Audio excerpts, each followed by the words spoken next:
because he stayed with George, when Glenn did leave and was going to go solo, with Mutiny and all, George didn't want that, and actually tried to convince him not to, and he was saying, and Glenn told me, Glenn said, when George found out about the Mutiny thing, George told me, Glenn, look, you can do what you want to do, but if you do that, he said, I'm going to have to go against you.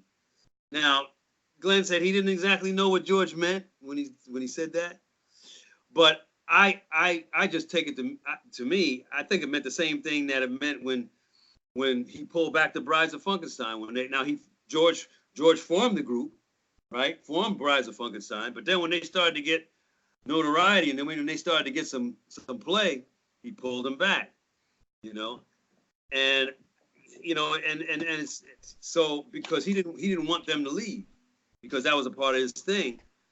And I think that would probably would have been the same thing that happened with Glenn. Glenn would have only went so far, and I think Glenn knew that. If he, because George, especially at that time, George had a lot of pull. He had a lot of clout.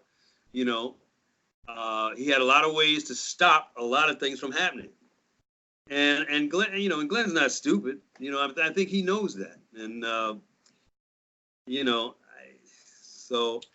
Well, that friction certainly came center stage on this record with all of the Mutiny on the Mama Ship and all the. Right, but I'll tell you one thing about that. Now, Jerome. I love Jerome, I really do. But there's two things.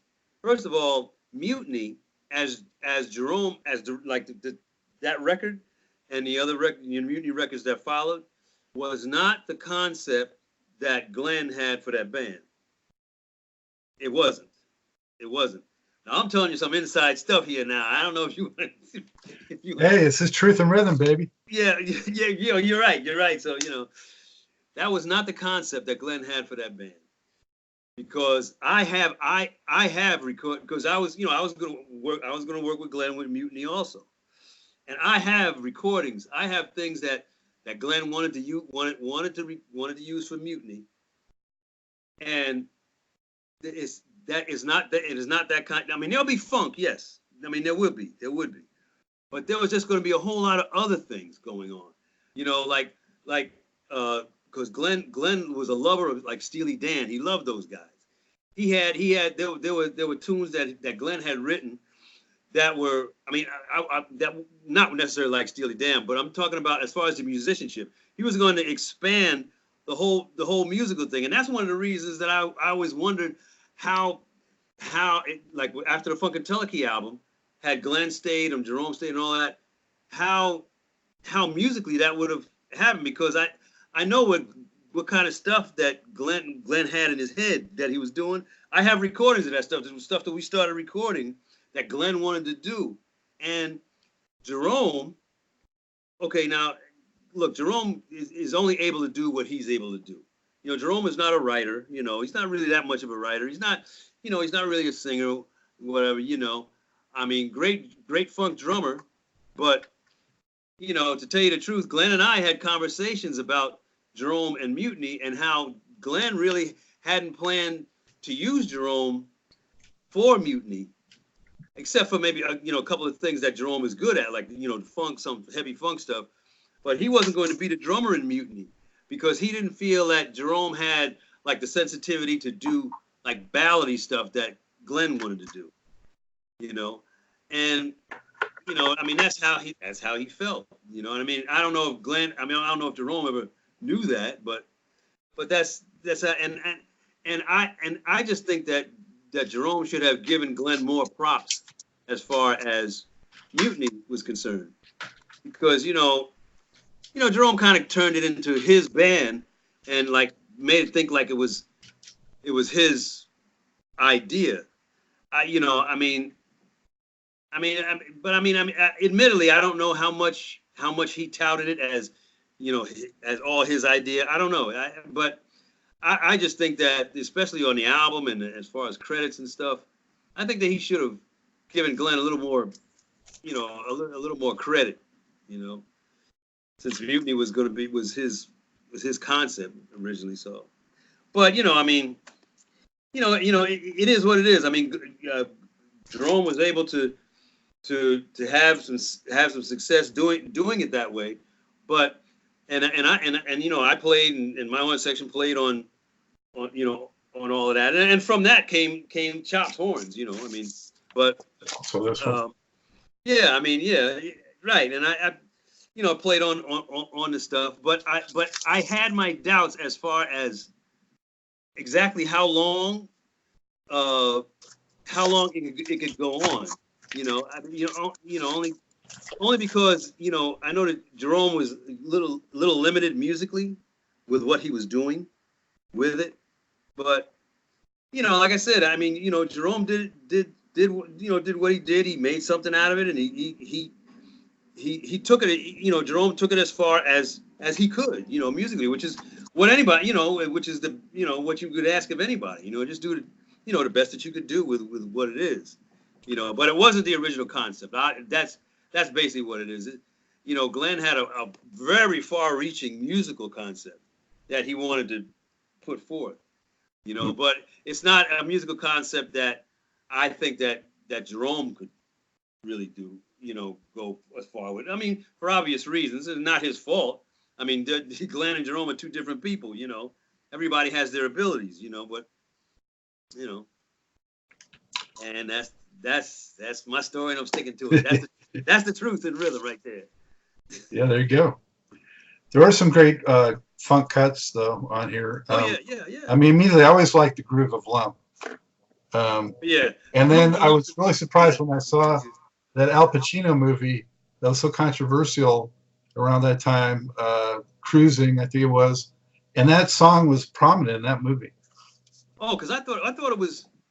Oh, okay. I always thought it was. I don't know. For some reason, I thought it was Dog Day Afternoon, but I guess. Nope. It was Cruising. Okay. Yeah. Yeah. Yeah, because that was Al Pacino movie. Yeah, and I mean, the groove and Lump was really that, and I wanted to write a horn arrangement for that. My favorite Mutiny tune out of all of them is "Burning." It's the song "Burning" on the first album. Burning Up. Burning Up, yeah. Yeah. That's my favorite tune, I like the arrangement that I wrote on it, and I like the groove of it. That's my favorite. That's my favorite tune. And no, that one and Funk Plus the One. Yeah, that's a good one. You were on the second one too? Yeah. Semi first class seat. That was that. When you talk about maybe the limited focus of Mutiny, I thought that that was an example of a track that was taking it somewhere else. Right. Yeah, that's true. You're right. Yeah, and you're right. It did. It took it past just a funk groove. It did. It did. And you toured with them too? I only did like maybe 2 gigs with them. I only did like 2 gigs. And I think it was, they didn't use the horns for budget reasons. But I only did like 2 gigs with them. And then you were also on this one, but did you actually go back, or this was just the tracks you had done when you were there? Those tracks were done before I got with people. When I first went to LA and contacted Fred, and that was there and the Brides of Funkenstein stuff. I mean, and I don't even I didn't even know the names of these tunes. I mean, because George just put up this track and said, "Play here, you play there," and I didn't know the names of them, and and then the only reason I even know about them is because of my brother. It's because of Steve. I like I said, I didn't know the names of them. I didn't know what George was going to use them for or anything. And at this time I had just met George. You know, because at the concert, you know, me and the trombone player first played with Fred, I didn't meet George. You know, I didn't. You know, he wasn't in the dressing room, or if he was, he didn't say anything. But but you know, first time I met George was when we first got with P-Funk. So like, you know, I didn't know what George was going to use these tracks for. He just held them. It's interesting that those tracks ended up being on the final Parliament album. I mean, they put another one out last year, not quite the same, but you know, the last real Parliament album in 1980, when you had recorded them before 3 other records of theirs, Funkadelic, Motor Booty Affair, and Glory Hell Stupid. Yeah, and but you know, but I expect that because of the way that George records, because George, he records everything. The record button is never off. It's never off. It's always on. And so, you know, and it's the same thing. I guess he takes a page out of like the Rolling Stones. The Rolling Stones are the same way, where Rolling Stones have like. They have like at the time that when I did those recordings, they had about 600 songs in the can. You know? I mean, they might have not all completed, you know, pieces here, pieces there, but you know, they kind of do what strikes their fancy. And George, he does the same thing. You know, he does the same thing. On the Rolling Stones recording, there was a song that they called the Christmas issue, right? Now, this was a song that they were going to record, but then Jagger changed his mind. He was going to put a vocal on it. He changed his mind, and he said, just for the hell of it, he put when we were there, he put it on the machine. He said, listen, I'm going to play this track. Just make up a horn. Just make up a horn part. Make up horn parts. So they put the track. We made up horn parts for it, right? And then they put it away, right? So now this track, I don't know if it ever. I have the track that we, you know, it's just because it's an instrumental track. You know, it has you know, the horn parts of my horn section. We made up horn parts, and you know, I have the track. It's just their rhythm section, my horn section playing. Whether that song will ever see the light of day or whatever they're going to do with it, who knows? But it's just, but George, he does the same thing. You know, he says, I'm going to put a track, play this, play that, play here, play there. And then he puts it away and he'll pull it up, you know, for whatever reason. You know, I mean, Prince does the same thing, man. You know, this just happens to be the way they operate. Well, yeah, Prince definitely. But usually he would update it though. When he would finally, right. Well, that's the thing. I mean, if you're gonna use it, then they gotta update it. You know, I mean, people work different ways. You know, Alicia Keys, she doesn't do that. Well, I'm surprised to hear you say the Stones because they put out such limited studio releases. You know. Yeah, I know, and it's, you know, it's something. You know. I mean, Stevie Wonder's got a backlog of songs. I don't know how many songs, but you know. Man, I would love for that vault to be opened up sometime. Yeah. I would have loved to check. I mean, I've only performed with Stevie Wonder. You know, me in my horn section like maybe 3 times, but never recorded with him. I would love to record with him. Yeah, I just hope we get another record from him. I think it's been now. I don't know. This is the 90s. No, 2005, I think, was his last record. But that was like 10 years, you know. But in the last 20 years, he's only put out like 1 record. Yeah, but you know, but he, being who he is, he doesn't have to. Well, do it for us, man. Do it for us. Right. Yeah. So let's keep going. How did you become involved with Sugarhill? Okay, my father knew, like I said, my father, he was a tap dancer, and, you know, he was into jazz and stuff. And my father knew an organist His name is Jigs Chase, and he was doing.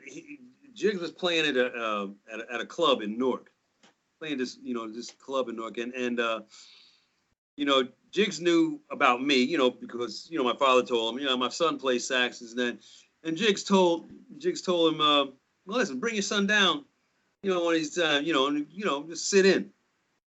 So that's what I did. I sat in with Jigs, he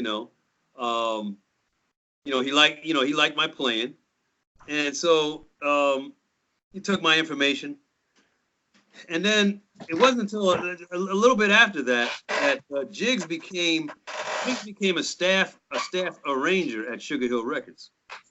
Right? He became a staff arranger at Sugarhill Records. So Jigs wanted some horns, and so he contacted me, and since then, I had formed Chops, so I told him, yeah, well, I have a horn section, this and that, and okay, well, bring him down. So we went down to the studio and played on some things that Jigs did. He liked it, and so that's how we got involved. It was it was through him, actually. It was through him, man. Because then and they were using the same. They were like Motown. They used the same rhythm section. Doug Wimbish, and they used the same rhythm section, and so we became the horn section. That they used. So we played all the horn stuff that they did in the studio. That was us, and that's how that came about. Would you sometimes cut multiple songs in a day, or? Oh yeah. Yeah.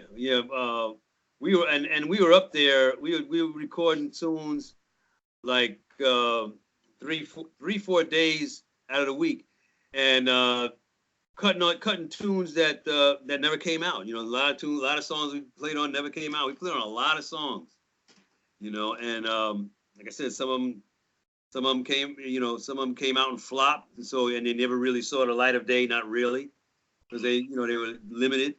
They had, they even had one, a rapping ventriloquist dummy. Yep.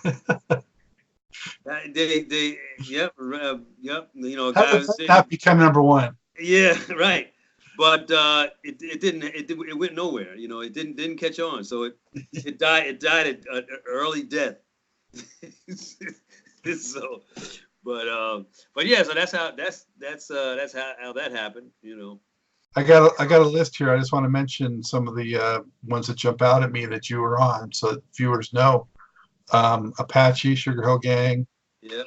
Funk You Up sequence, which is definitely one of my favorite Sugar Hill tracks. Yeah. Scorpio, Grandmaster Flash. Mm-hmm. Freedom, Grandmaster Flash. White Lines. It's Nasty. White Lines is not on this list, but you were on that one? Yeah. Yeah. Wow. That's one of the very biggest, right? The two biggest, I guess, would be The Message and White Lines. Mm-hmm. Breakdance, Electric West Street Mob. Yeah. Mm-hmm. Yep. So yeah, all kinds of those are like rap classics now. Yeah. The birthday song, Happy Birthday. Dun, dun, da, da, da, dun, dun, dun, dun, dun, dun, dun, dun, dun, that thing, yeah, man, it's just really good. Did you interact with Sylvia much? Yeah, we did. She was involved. She was involved. I mean, she had a rough start because when she first put out Rapper's Delight, she was sued by Nile Rodgers. But they settled it after Nile Rodgers, sued her and they worked out the royalties, and he started getting paid for good times. Everything was good. Everything was fine. She and that's the last time she did that. That was the first time and last time she did that. Was taking a song and just taking a song that was already done, recorded, and putting a rap over it. She didn't do that again, and because then the original, she just started recording original grooves, basically thought up by Doug Wimbish and Skip and Jigs. I mean, so she didn't have to worry about copyright infringement anymore. Mm-hmm. Then, ironically, sampling became the whole big thing, but Sugarhill wasn't much into that yet. Yeah, not yet. But the thing is, good thing is that they didn't have to, because the grooves that Jigs and Doug and Skip were writing were hitting. They were hitting. They were hitting. So then, you were involved in so many other projects. We can't certainly talk about all of them, but can you share with us maybe some other ones that happened, say, in the 80s that were really especially memorable, that you're proud of, that stand out for whatever reason?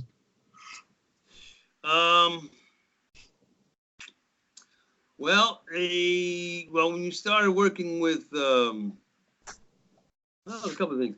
Well, first of all, Philadelphia International Records. With Gamble and Huff. We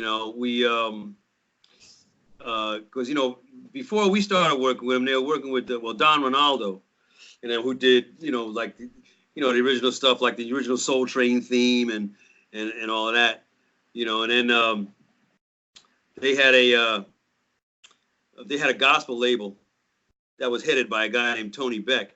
And so Tony, and it was because of Tony actually that we got involved with him, because Tony had brought us in to play on an album by the Five Blind Boys. And so because of the energy that we had coming in, Gamble and Huff heard it, and they said, well, now that's the kind of energy that we need going forward on our record. So we started working with McFadden and Whitehead, with the OJs, with Patti LaBelle, the Jones Girls, on that label. And that was always a fun thing. And we performed with we did road stuff with Harold Melvin and the Blue Notes. Did you work at all with Dexter Wenzel over there? No, and that's unfortunate, because I was really a fan of his, because of his arranging, his writing and arranging, because Dexter Wenzel was always one of my favorites. And I always want, I would love to have met him, but we just never did. With the work that we did up there, we never met him. But he's a great arrangement. I love his stuff. I love his stuff. And then and the other things that we did, of course, we got hooked up with the Police, and in 81 and 82 we toured with them. And that was a whole different level. That's a whole different level. I mean, when we recorded with the Rolling Stones, they were going to do after the Undercover Tonight album, they were going to do a short 40-city tour, right? But they ended up not doing it because Jagger wanted to work on his solo LP, his solo record, and he couldn't do that while he was on the road, right? So, but for that tour, that was only going to be like maybe a month and a half, maybe it was going to be. They were going to pay us $10,000 a week each. $10,000 a week, right? Now, prior to that, I mean, we hadn't heard of that kind of money. But the Stones at that time, they were making $1 million a concert, and like that kind of money was just foreign to us, But for groups like that, that's the kind of stuff, it's the kind of money that they made, and that's why when we got with the Police, it was like, but the Stones, the Stones was after the Police, but with the Police, at the time we were with the Police, I mean, they were making $250,000 per concert, right, for the three of them, and I mean, but they were already rich anyway at the time that we got with them. That's what they were making at the time, and not to mention all the stuff for merchandising and all the other stuff. But well, the Police they were also MTV darlings. The Police. Yeah. And they were. I mean, as big as they were here, they were even bigger in Europe. I mean, they're a London-based band, of course, and they were like the Beatles. They were like the Beatles over there with women fainting and girls fainting, and over there they were huge. I mean, they were big here, but over there they were fun. That was like the Stones 10 years prior. Yeah, right. And that with them, it was the first time that I played in front of the most people. I mean, because when we did the first US festival that they always had in San Bernardino, California, that was the one that the guy from Apple, Steve Jobs. No, the other one. Oh, yeah, with the W last name. Yeah, right. Yeah. Wozniak? Yeah, Wozniak. Steve Wozniak. Yeah. Right. He's the one that put that together, that created that. And that first US festival, there was we played in front of 150,000 people, and that's the first time that I've ever played in front of 150,000 people. Because P-Funk, the arenas, they hold 20,000, 30,000, like that. But the US festival, just looking out and you just see a sea of heads, like as far back as you can go. It's like it's mind-boggling. We couldn't even enter through the roads. Because the roads were so congested. We entered by helicopter, came in by helicopter, because you just couldn't get there by through the roads. We'd never made it. Wow. But, yeah. On the Mick Jagger solo record, was that one produced by Rick Rubin? No. It was. I think the first one was produced, I think, by Arthur Baker. Okay. I think it was produced by Arthur Baker. The second one, I don't remember who. Maybe Rubin was later on. Yeah, maybe so. I don't remember who produced the second one. Yeah, I think because Rubin was probably still busy with Def Jam at that time. So, wow, Stones, Police. What else from the 80s jumps out at you?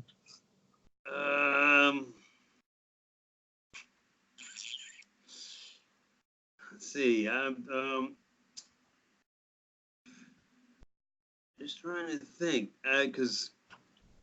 So you were like Horns for Hire, basically, right? Yeah. That's basically what we were. I mean, kind of like Tower of Power's horn section. Yeah, because with the Stones, I mean, we had gotten hooked up with them because the lawyer that we were working with at the time, Jeff Layton, he knew the Stones lawyer, and plus when we were with the Police, Jagger heard us with the Police when we were with the Police, because we were with the Police in 81 and 82. We did the Stones in 84.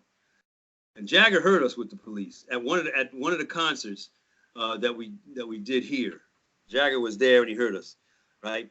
But Jagger wasn't yet convinced to use us because he was still torn. He was going to either use us or the group King Creole and the Coconuts. Mm-hmm. He was either going to use us or their horn section. So he was torn between them. So Jeff said, "Well, I'll tell you what." He said, I'll send you a record with chops on it, and then you listen, because Jagger, he's very astute, as far as what he wanted, so he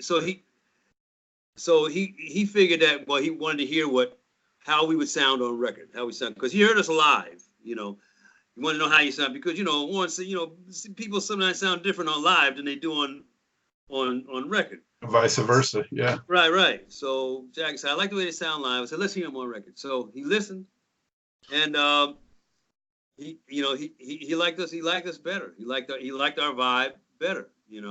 And that's a lot of how we got by, because with Mariah Carey, because we were with Alicia at the time, and Randy Jackson was talking to Alicia and saying, yeah, on Mariah's next record, the Emancipation of Mimi album, on that record, Randy said, because Randy Jackson was her musical director, so on that record, said, we're gonna record the horns in New York. So Alicia said, well, listen, if you're going to record horns in New York, you need to use my guys. You need to use them. So, so Randy said, well, okay. So now, thing about this was that Randy recorded, there were horns already on the record. He had recorded them in LA. But the problem was he was doing the horns over because he liked the horn parts, but he did not like the way they were played.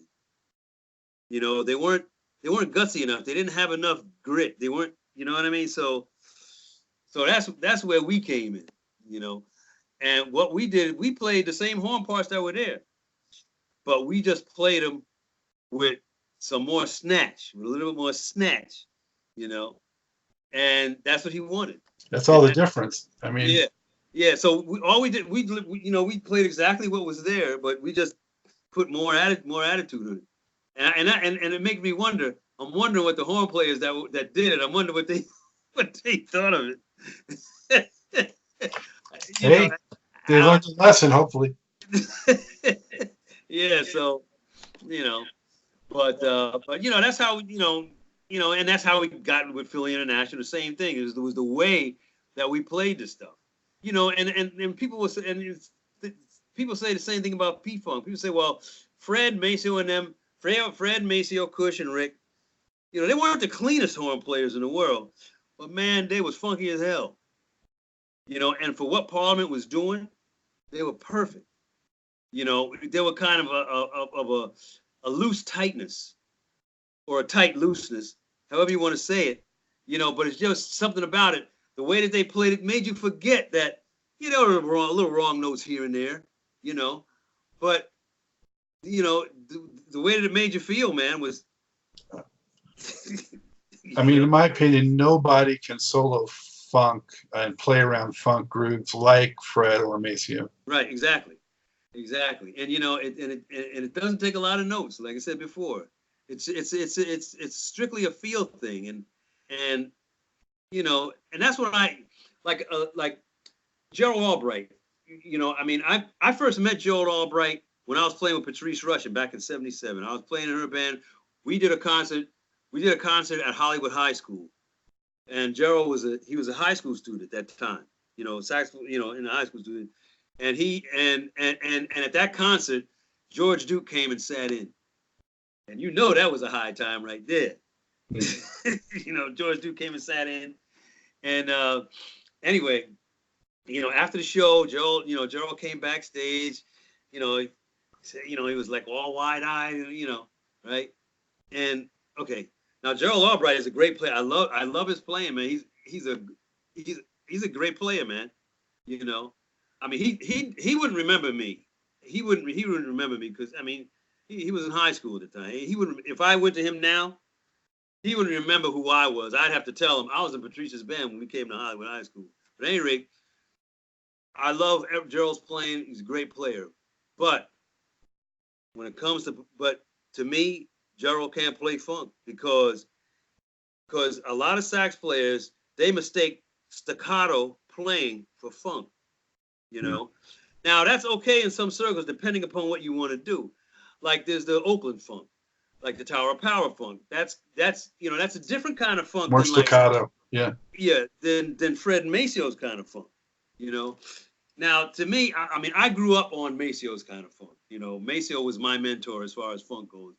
So as far as that kind of funk, that's the kind of funk that I feel is like uncut. Oh, what do you want to say, uncut? But you know, to play that's not funk to me. Yeah, I agree. It's not. Yeah. You know, and that's kind of how Gerald plays to me. Not anything against his playing because, you know, the guy is a phenomenal player. And for what he does, that's what he does. You know, he has a niche what he does. But, you know, Grover could play some funk. Huh? Grover Washington could play some funk. Yeah, he's from the, you know, he's from that same school. It's not about staccato, you know. It's you know, it's about the bending of the notes for sure. You know, it is, but it's you know, but it's also other things. It's also knowing where that one is. You know, like I said before, knowing where to fall off on the notes at the end of the phrases. And it's, I mean, it's, you're getting into all of that, and that's sometimes that's what people mistake for, for funk, or what I call uncut funk, or whatever. Amen. Let me ask you this, Darryl. In the 80s, was that sort of a tough time because that was where the wave of like synthesizer came in to do a lot of the horn, what happened in the horn parts, and black music in particularly kind of downsized in a lot of cases and moved away a lot from the real horns, and then rap came in too, and so that was kind of a challenging time to navigate as a horn player, probably, right? Yeah, it is. You're constantly reinventing yourself in that you have to convince producers that what you will add to a song is a lot more than what the synth will add, color-wise, and, you kind of have to convince, producers of that. And of course, the producers are looking at, well, rather than hire 4 horn players, I can get 1 synth player, but, you're not going to get, you're not going to get the same feel, but, I mean, it depends on the producer, what they're willing to sacrifice, and, some producers only, they'll only use real horns, because they don't, and, some, they look at the budget and they say, well, I'll make do with this, and that. But, you constantly, one of the things that I like to do, that I do with my horn section that I've done, all right, there's a drummer named J.D. Blair. J.D. Blair was Shania Twain's drummer for many years. And he's a funk guy. He's a funk guy, and he'd be like on playing behind Shania Twain, and he'd look like he belongs in P-Funk. Now imagine how that looks, playing behind Shania Twain, and you sitting out there looking halfway like Jerome Braley, but as far as his dress goes. But at any rate, I wanted to get work. I wanted to get to Shania Twain because I wanted to, see about her using the horn section. So I wanted to do it through JD since I knew him. Now, the point I'm trying to make is that what I had to do, and the way that people think. Right now, I took 2 of Shania Twain's songs that she recorded. Well, that don't impress me much, that song, and there's another song called Ka-Ching, right? And so I took that song in the studio, put that song on one track, and on the other tracks, I wrote horn arrangements for that song. They didn't have horn arrangements on them, no horns on them, but I wrote horn arrangements for it. And the point was so that Shania can hear what I could do on her material, because it's one thing to say, yeah, well, I played with the Stones and I played with the Police and I played with it. Yeah, that's fine. But I ain't the Stones and I ain't the Police. What can you do on my stuff?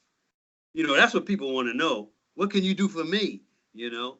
So to that end, put her song without the horns, the way it was originally recorded, on one track, and the rest of the track, put my horn arrangement, and then put the tracks together and then mix it so that it sounds like I did horns on that song, right? And so did that with those 2 songs, and through JD got it, JD got it to her, and she really liked it, but the timing was bad because at this time she was getting ready to, she was going through that thing with Mutt Lange. She because at the time she wanted to get off the road because she wanted to have kids with Mutt Lange. Then during the time she was off, then Mutt Lange had the affair, and all of that stuff, and then and the marriage fell apart, and then next thing you know, Shania's she's not performing anymore, but actually she started performing again because she's doing a residency at one of the Las Vegas places.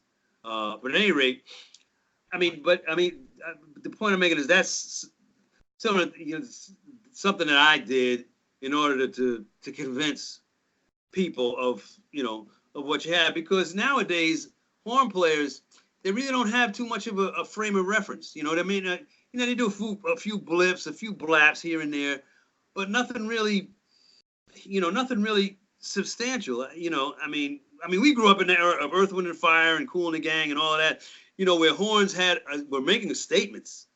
Now, it's a hit here and a hit there. We did a song that Alicia wrote. We did Keisha Cole, an artist, Keisha Cole, and Alicia wrote a song for her. And and she, and we were her horn player, we were Alicia's horn player, so she wanted us to do horns on it, right?